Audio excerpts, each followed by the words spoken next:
Ce shiur est dédié pour la réfléchir dans la guérison complète et rapide de Samuel Joseph David Ben Sabine. On va parler un peu de l'actualité. Je n'ai pas grand-chose à dire de nouveau, ce que vous savez déjà. Nous sommes au bord d'une guerre. J'ai entendu d'un très très haut placé dans l'État qu'on ne se rend pas compte dans quel danger nous sommes. Je veux dire, on est au bord d'une guerre, il n'a pas voulu me répondre. Bon, maintenant, pas besoin d'être un très haut placé pour comprendre, il suffit de lire les journaux. Bibi est revenu il y a quelques jours, c'était mercredi, jeudi, donc il y a moins d'une semaine, d'un voyage à Moscou, où en revenant, il a dit, bon, on a réglé les problèmes avec Poutine, de façon, on est d'accord qu'on va ôter la présence iranienne en Syrie. Donc Poutine lui donne le feu vert. Et Bibi a répété, sans cesse, je ne laisserai pas les Iraniens rester en Syrie. Ils sont à la frontière israélienne, comme l'écrivent les textes de Chazal, Sanhedrin, page 98 A et B, il y a 1500 ans. C'est les derniers soubresauts avant la fin des temps, c'est vraiment les phénomènes historiques de la fin des temps. Hier, l'Amérique a amené un système de défense antimissile super sophistiqué, très très bon pour le peuple d'Israël, et il est en train d'être installé maintenant, le système TAT, je crois qu'il s'appelle ainsi, d'accord, installé maintenant sur la terre d'Israël. Les entraînements à la guerre au niveau civil n'arrêtent pas, on entend des sirènes, entraînements, on voit aussi de l'Amérique qu'il faut libérer les abris, quand les abris, tout le monde dit ça comme un grenier pour mettre tout ce qu'on n'a pas besoin à la maison, donc il faut libérer. Quelqu'un m'a dit que si dans 10 jours, il recevait une amende de la part de la mairie, donc tout montre qu'on va vers un conflit. Je ne sais pas si ce conflit aura lieu ou pas. Vous savez qu'Abraham Kanevski a dit que Mashiach viendra avant les élections. C'est pas, je répète, ce n'est pas une prophétie, il peut se tromper, il a souvent annoncé des choses pareilles, ça ne s'est pas réalisé.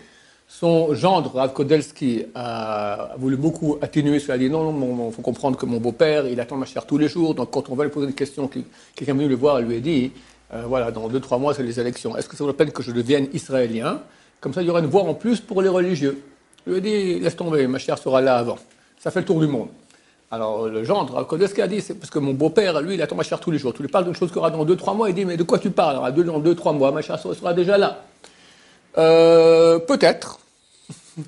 Mais quand même, c'est un grand de Torah qui a dit une chose. À mon avis, il a voulu dire, c'est clair qu'il y a une période extrêmement propice pour que Mashiach revienne. Est-ce qu'on aura la chance, il viendra? Bezrat Hashem, mais il se peut que non. Ça dépend de nous, il faut tchouva, il faut se renforcer. Le mois de Hadar, dans lequel nous sommes rentrés maintenant exactement, est le mois le meilleur lorsqu'on a un conflit avec un non-juif, parce que le mazal, la destinée du peuple d'Israël est très très bonne pendant cette période-là. C'est durant ce mois-là qu'on a vaincu les Perses qui voulaient notre mort. Les Perses, c'est l'Iran, d'accord? Comme j'ai dit dans un cours dernièrement, la Gemara dans le traité Megillah dit que Haman avait 208 enfants.